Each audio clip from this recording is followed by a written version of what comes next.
네, 2022년 오늘 2023년 1월 8일입니다. 일요일 한국사 문제 풀어보겠습니다. 오늘 8번 문제 풀어볼게요. 문제 8번. 이게 지금 2016년 기출 문제인데 8번 문제 풀어보겠습니다. 문제 8번. 지금 안 보고 막 푸는 거예요. 지금 공부를 제가 오래 했기 때문에. 다음, 그리고 제가 푸는 내용이 틀린 부분이 있을 수도 있고 뭐 없겠지만 있을 수도 있고 좀 부족한 부분이 있을 수도 있다는 거 감안해 주시고 시청을 해 주시면 좋겠습니다. 8번. 다음 자료에 나타난 통일신라 시대의 신분층과 연관된 설명으로 옳은 것은 그들의 집에는 녹이 끊이지 않았다. 노동이 3,000명이며 비슷한 수의 갑병이 있었다. 소, 말, 돼지는 바다 가운데 섬에서 기르다가 필요할 때 활로 쏘아 잡아다 먹는다. 곡식을 남에게 빌려다 주워 늘리는데 기간 안에 갚지 못하면 노비로 삼아 부린다. 뭐 통일신라 시대에는 뭐 귀족층 뭐 있습니까? 귀족이 있었고 그리고 뭐 평민 그리고 뭐 천민 뭐 이렇게 있었겠죠? 근데 위에는 이 내용은 뭐 귀족의 생활을 뭐 그린 내용이죠. 뭐 신당서라고 하는데 잘 뭐 신당서인지 뭔지 모르겠네요. 자, 1번 귀족 그리고 뭐 관등 승진의 상한은 아창까지였다. 아창까지였다? 진골이 뭐 통일신라 시대에 뭐 육두품도 있었지만 뭐 육두품, 오두품, 사두품이 있었는데 육두품은 지금 그 귀족의 승진의 상한선이 이벌전 쪽이 됐을까? 그 대남아까지였죠. 대남아까지 맞나요? 아, 대남아 아찬 맞다. 육두품이 아찬까지가 그 관등 승진의 상한선이었고 2번 도당 유학생이 대부분을 차지한 것도 육두품이죠. 아, 이 문제가 진골 귀족과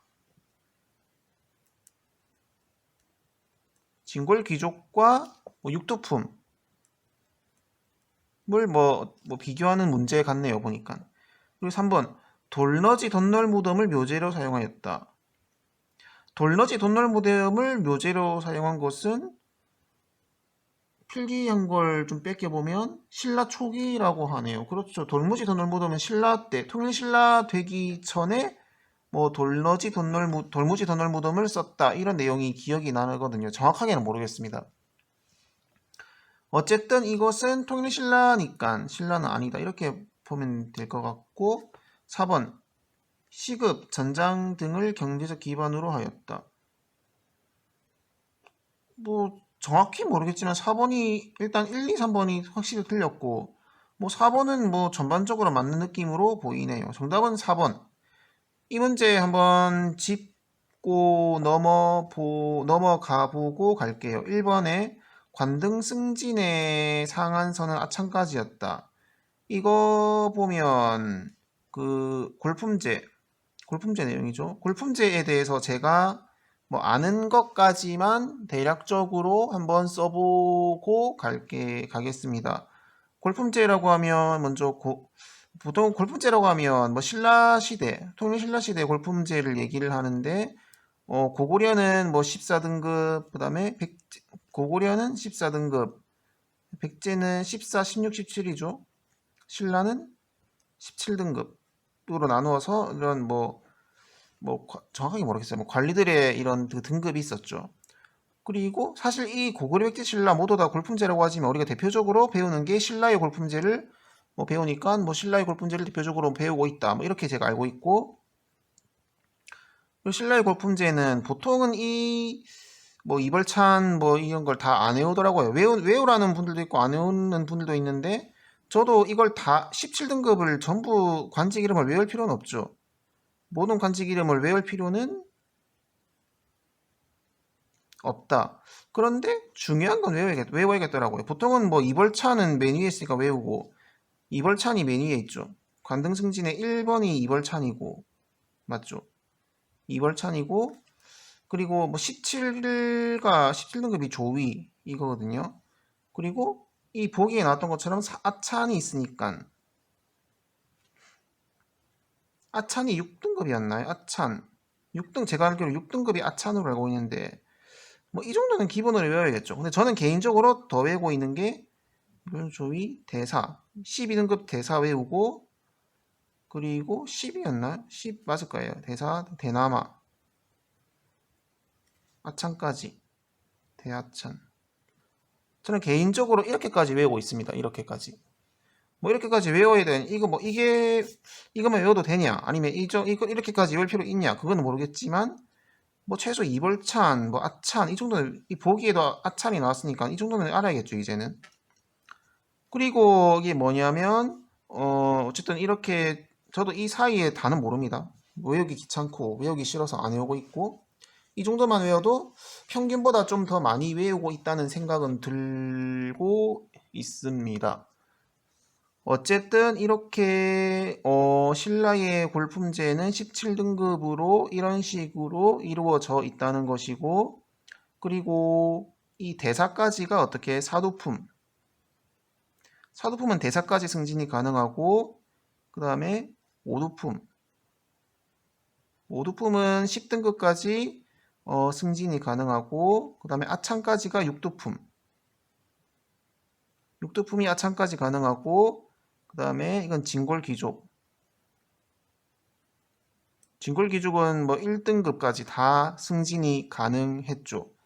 그래서 뭐 6두품에서 뭐 이런 뭐 아찬까지만 승급이 가능하고 5등급 뭐 대하찬 이상으로는 승진이 아니죠. 승급이죠. 뭐 승급을 못 하니까 뭐 이거에 대한 뭐 보완책으로 뭐 중위제라는 걸 뭐 뒀다. 뭐 이런 내용도 있더라고. 이게 뭐 당시에 뭐 그냥 뭐 위로해 주는 거죠. 중위제라는 게 있다. 뭐 이런 것도 시험 문제 보기에 나오긴 하더라고요. 이 정도 알고 있고 진짜 기본적인 거 자비청왕 이 옷 색깔이 자비청왕이죠. 이까지가 12등급까지가 자색 그리고 6에서 10까지가 비 자비청황 그리고 10까지 그 다음에 6까지가 청색 그리고 1부터 5까지가 잠시만요. 이거 오랜만에 색깔렸는데 잠시만요. 실수 이거죠. 자비청왕이죠. 실수 자비청왕 이렇게 있고 근데 이거 나온 김에 옷 색깔 나온 김에 보면 옷 색깔을 나온 김에 보면 신라 골품제는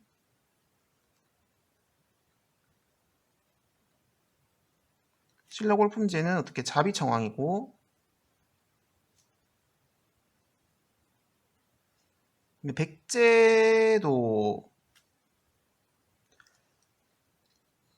백제의 등급을 정확히 모르겠지만 이거는 자비청 자 크게 하고 그다음에 비청 이렇게 있고 그리고 고려 광종 때 뭐였습니까?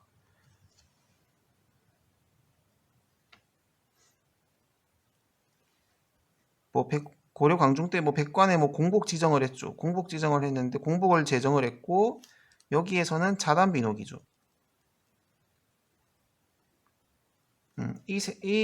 제가 아는 그 한국사에서 그 공복의 그 골품에 따른 옷의 색깔 나오면 이 세 가지가 있는데 보통 자비청왕 이거는 외워야 되더라고. 이거는 뭐 굳이 뭐 안 외워도 뭐 이걸 굳이 외우지 않아도 뭐 보기나 자료에서 알 수 있도록 무지가 나오지만 그냥 외웠습니다. 자비청왕 외우고 고려 광종 때는 자단비록이까지 그냥 외워버렸어요. 그냥 하다 보니까 외우게 되었습니다. 뭐 굳이 외울 필요가 있다 없다 이렇게 정하기는 어렵지만 외워버렸습니다.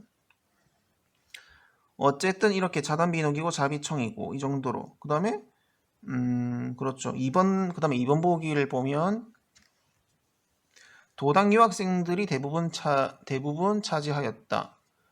뭐 도당 유학생들이 차지한 것은 육두품이죠. 2번 도당 유학생이라는 게 뭐 당나라에서 뭐 당나라에 유학 가서 공부하고 왔다 뭐 이런 분들인데 뭐 최치원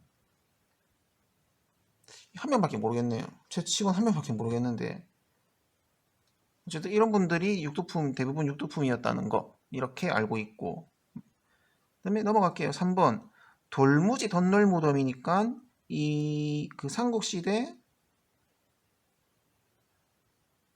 고분에 대해서 좀 길어질 것 같지만 한번 체크를 하고 넘어가도록 하겠습니다. 삼국시대의 고분이라고 하면 먼저 고구려, 첫 번째 고구려. 고구려는 일단 돌무지 무덤이죠. 돌무지 무덤에서 뭘로 바뀌었습니까? 굴식 돌방 무덤으로.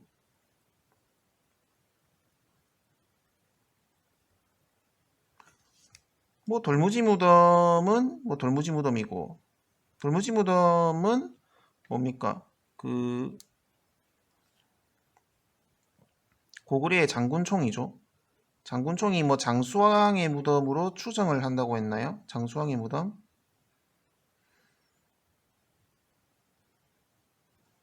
장군총이죠. 장군총인데 여기다가 참고로 백제의 석촌동 고분이, 이거는 뭐 근초고왕의 무덤으로 알고 있는데 석촌동 고분과 장군청이 무덤의 형태가 같다고 해서 뭐 같다고 해서 고구려 백제가 고구려와 이렇게 백제와 고구려가 같은 민족이라는 그 근거 중에 뭐 하나가 뭐 된다 뭐 이런 내용도 있었고, 그 다음에 이게 이제 굴식 돌방 무덤으로 바뀌었다는 거. 굴식 돌방 무덤은 뭐 널방에 무슨 뭐 널방에 뭘 해서 어떻게 했다 해서 어떻게 뭐 자유롭게 출입이 가능하니까 도굴이 쉽고 그다음에 벽화가 있다 뭐 이런 내용이 있었죠. 그래서 이 고구려의 굴식 돌방무덤에 대한 내용이 나올 때는 뭐 갈수록 추상적으로 이 벽화가 어떻게 뭐 추상적으로 바뀌었다 이런 내용이 있었죠. 여기 뭐 씨름도 있었고, 무슨 씨름도가 그려져 있었고, 또 무슨 뭐 그림이 그려져 있었고, 마지막에 뭐 강서대묘라고 해서 뭐 이런 강서대묘에서 뭐 사신도였나요? 강서대묘에 뭐 사신도가 그려져 있었다고 해서 어떻게 사신도는 씨름도보다 사신도는 더 뭐 추상적이죠. 그래서 뭐 갈수록 뭐 추상적으로 변했다. 뭐 이런 내용도 있었고, 뭐 강서대묘 사신도 하면 뭐 도교 뭐 이런 느낌 있었죠. 그리고 백제의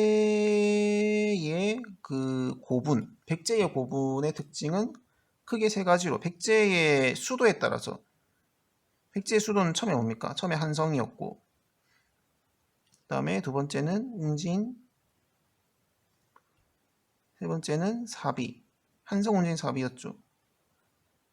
왕으로 해볼까요? 왕으로 하면 한성은 뭡니까? 1대 백제 온조왕이죠. 온조왕. 웅진은 뭡니까? 22대 문주왕. 475년. 이런 거 연도 외워놓으면 좋죠. 그리고 사비는 26대 성왕. 538년. 연도를 모두 외우는 건 불가능하지만 이런 수도 이전, 천도라든지 이런 대표적인 것은 뭐 외울 수 있으면 외울 수 있는 만큼 외우는 게 뭐 좋다고 생각을 합니다. 숨이 차네요. 그리고 한성. 처음에는 돌무지 무덤으로 시작하는 거. 돌무지 무덤이고, 그리고 웅진 때는 어떻게 벽돌무덤이죠. 벽돌무덤 플러스 굴식 돌방무덤.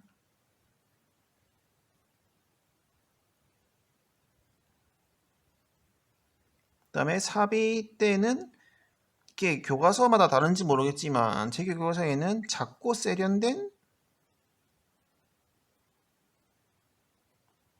굴식 돌방 무덤이라고 나오더라고요. 어쨌든 뭐 굳이 뭐 중요한 건 아닌 것 같고, 어쨌든 뭐 결국은 굴식 돌방 무덤이라는 거. 벽돌 무덤이 있는데 여기서 그냥 넘어가긴 아쉬우니까 하나만 알아보고 가면, 백제는 22대 문주왕이고 25대 무령왕, 26대 성왕이 매우 중요하지만 25대 무령왕도 중요하죠. 25대 무령왕 하면 세 가지 특징을 알면 되는데, 첫 번째는 22담노제. 22담노제는 뭐 지방에 뭐 누군가 파견을 해서 지방 통제를 뭐 잘하겠다 뭐 이런 의미로 이해를 하면 되고, 그 다음에 송산리, 고분, 군 이런 게 있고, 이건 잠시만 놔두고 일단 남주 양나라와 뭐 교류를 했다. 이거에 대한 뭐 유적 유물이 뭐 양직공도, 이걸 외우긴 했는데 시험이 안 나오더라고요. 이제 양직공도가 있다 넘기고, 이게 중요하죠. 송산리 고분군이죠. 송산리 고분군이라는 게 공주 송산리죠. 이 웅진 송주 맞죠? 공주 송산리 고분군에 몇 호인지 기억이 안 나지만 뭐 XX호 몇 호분과 무령왕릉, 다른 거는 제가 제 기억에 뭐 굴식 돌방무덤이었는데 몇 호인지 기억 안 나지만 몇 호분과 무령왕릉만 벽돌무덤이었다. 그런데 뭐 무령왕릉에는 벽화가 없었다. 뭐 이 정도 내용만 기억을 하고 있습니다. 이 정도만 해도 뭐 문제 맞추면 되는 시험 문제 푸는 데는 뭐 큰 문제 없을 것 같고, 그 다음에 신라죠. 신라는 처음에는 뭐 통일 이전 신라, 뭐 초기 신라라고 하나? 저는 통일 이전 신라로 외웠고, 두 번째는 통일 이후 신라, 통일 신라. 대략 이렇게 알고 있는데, 통일 이전 신라는 뭐 돌무지 덧널무덤,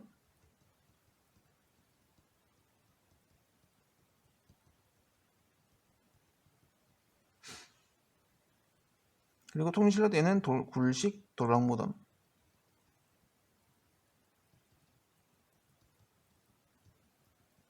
이렇게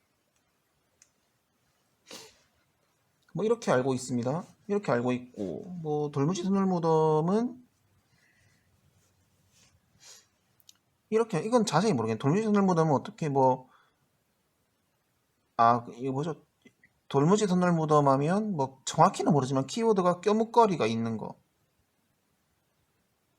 뭐 껴묵거리가 있다. 그리고 또 뭐 있죠? 지금 이거밖에 생각이 안 나고, 껴묵거리가 있다. 뭐 굴식 돌무덤이 있고, 그리고 뭐 김유신묘가 뭐 굴식 돌방 무덤이죠. 뭐 이렇게 외우고 있어요. 좀 어거지로. 뭐 이 정도로 외우고 있고, 이 정도로만 정리를 하고, 한국사 8번 문제는 일단 이걸로 끝내는 걸로 하겠습니다.